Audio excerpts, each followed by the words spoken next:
ஏங்கா இதுதான் ஏர்போர்ட்டா? இப்பதான் நான் உள்ளே வரேன். சரி வா உள்ள போலாம். வா.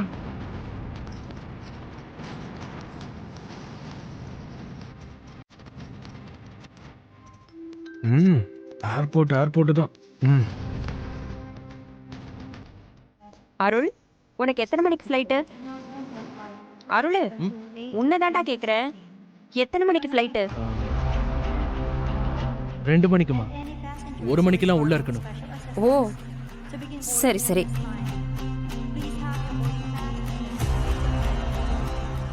ஆண்டி, உங்க பையன் முகமே சரியில்லை.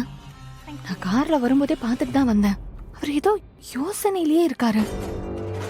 அவர் இப்படி இருக்கிறத பார்த்தா வானத்தைய காப்பாத்த திரும்ப போயிருவாரோன்னு எனக்கு பயமா இருக்கு. அப்படியெல்லாம் எதுவுமே நடக்காது, நீ பயப்படாத. அதுக்கு தானே நம்ம வந்திருக்கோம்.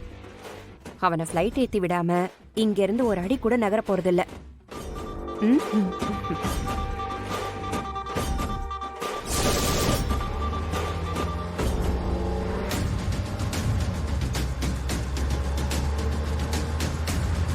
நான் இவ்ளோ தூரம் சொல்லியும் அருள் ஃபாரினுக்கு கிளம்பி போறானே. நந்தினி, நம்ம அந்த மாப்பிள்ளக்காரனை தூக்கி நம்ம மில்ல வச்சு அடைச்சிருவோம். போலீஸ் வந்து பேசி இந்த பிரச்சனை முடியற வரைக்கும் அவன் நம்ம மில்லே கிடக்கட்டும். அவன் மில்ல இருக்கிற விஷயம் மட்டும் யாருக்கும் தெரியாம பார்த்துப்போம். நந்தினி, நான் உங்ககிட்ட தான் சொல்லிட்டு இருக்கேன், எதுவும் சொல்லாம அமைதியா இருக்க. நந்தினி,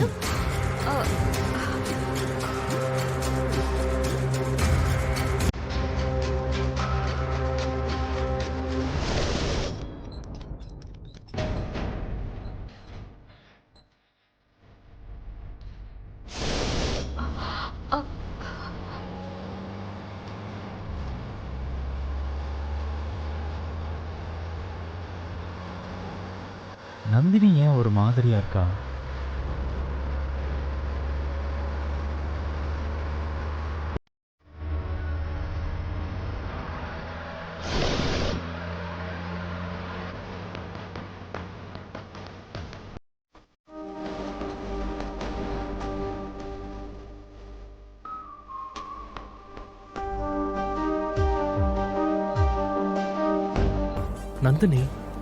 நந்தினி மெசேஜ் அனுப்பியிருக்கா?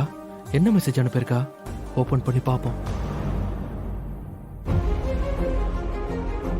அருள், நீ இப்படி பண்ணுவேன்னு நான் கொஞ்சம் கூட எதிர்பார்க்கல. நீ உனக்கு பிடிச்ச மாதிரி வாழ ஃபாரினுக்கு போறதுல எனக்கு எந்த பிரச்சனையும் இல்ல. ஆனா வானதிய அவங்க அப்பா கிட்ட இருந்து காப்பாத்தி எங்க கிட்ட ஒப்படைச்சிட்டாவது நீ போயிருக்கலாம். ஒரு மனசாட்சி உள்ள மனுஷனா நீ கண்டிப்பா அதை பண்ணுவேன்னு நான் ரொம்ப நம்பினேன். ஆனா நீ அதை பண்ணல. உனக்கு என்னதான் வானதி மேல கோபம் இருந்தாலும் அவளை இப்படி ஒரு இக்கட்டான சூழ்நிலையில விட்டுட்டு போறது ரொம்ப தப்பு.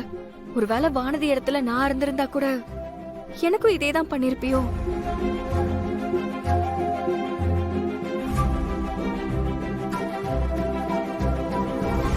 நாங்க எல்லாரும் சேர்ந்து எப்படியாவது வானதியை காப்பாத்திருவோங்கிற நம்பிக்கையில தான் நீ அவளை பத்தி கவலைப்படாம ஃபாரின் போற. ஒருவேளை எங்கனால அவளை காப்பாத்த முடியாம வானதிக்கு ஏதாவது தப்பு நடந்துருச்சுன்னா என்ன செய்வ? அந்த குற்ற உணர்ச்சியே உன்னை காலத்துக்கும் கொன்னுராது. இதெல்லாம் யோசிக்காம நீ எப்படி கிளம்பி போனேன்னு எனக்கு தெரியல. இப்போ நான் இந்த மெசேஜ் அனுப்புனது என்னோட ஆதங்கத்துலதான். போற இடத்துல உன் லைஃப் நல்லபடியா அமைய வாழ்த்துக்கள்.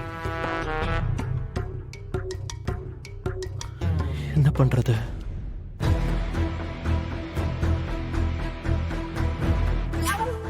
இப்பயாவது நீ பண்ணது தப்புன்னு உணர்ந்துட்டியா இல்லையா? இல்ல நீ செய்யறதா சரின்னு நினைச்சிட்டு இருக்கியா? நான் என்ன தப்பு பண்ண? நீ தப்பு பண்ணலனா அப்புறம் ஏன் இவ்வளவு கில்ட்டியா ஃபீல் பண்ணிட்டு இருக்க? குற்றம் உள்ள நெஞ்சுதான் குறுகுறுக்கும். நந்தினி கேட்ட மாதிரி வாழ்க்கை பூரா குற்ற உணர்ச்சியோட தான் வாழ போறியா? வேணாண்டா அருள், சொன்னா கேளு. இப்பவும் ஒண்ணு கேட்டு போகல. உடனே இங்க இருந்து கிளம்பி போய் வானதியை காப்பாத்து. நான் இவ்வளவு சொல்றேன், அசையாம நின்னுட்டு இருக்க. வானதி உன் உயிருக்கு எந்த ஆபத்தும் வந்துடக்கூடாதுன்னு தான் அவ அப்படியெல்லாம் பண்ணா. உன்னை காப்பாத்தணும்னு நினைச்சு எல்லாத்தையும் செஞ்சவளுக்கு நீ கொடுக்கிற தண்டனை ரொம்ப பெருசுடா. வேண்டாம். நீ இன்னைக்கு ஃபாரின் போலனாலும் இன்னொரு நாள் போலாம். இன்னொரு வேலை கூட கிடைக்கும். ஆனா வானதிக்கு இப்ப தப்பா ஏதாவது நடந்துட்டா அதுக்கப்புறம் அதை மாத்தவே முடியாது. இந்த நேரத்துல நீ அவளை பத்தி கவலைப்படாம கிளம்பி போயிட்டானா அவளோட மொத்த வாழ்க்கையும் அழிஞ்சு போயிடுண்டா. போய் அவளை காப்பாத்து ப்ளீஸ்ரா, போ.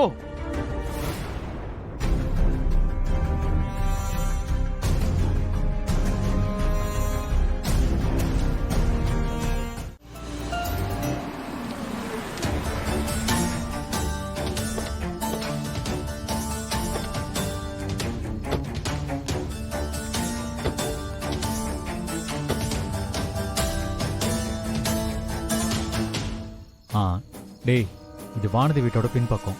யாருக்கும் தெரியாம உள்ள போய் வானதி கூட கிளம்பி. சரி மாப்ள. ஏய் நந்தினி, நீ இங்க வர? நீ இங்கே இரு, நானும் அசோக்கும் போய் கூட்டிட்டு வந்துடுறோம். ஏன் நான் வந்தா என்ன? இல்ல, செவரெல்லாம் ஏறி குதிக்கணும், அதான் சொன்னேன். ஏன் ஆம்பளையால மட்டும்தான் செவரேறி குதிக்க முடியுமா? பொண்ணுங்கனால அதை பண்ண முடியாதா? இல்ல இல்ல, அப்படியெல்லாம் ஒண்ணும் இல்ல, குதிக்கலாம். இருந்தாலும் பொண்ணுங்கள ரொம்ப கம்மியா எடை போட்டுறாத. ஏமா தாயே, நான் எந்த அடையும் போடல. நீ வரதா இருந்தா வா, எனக்கு ஒரு பிரச்சனையும் இல்ல. ம்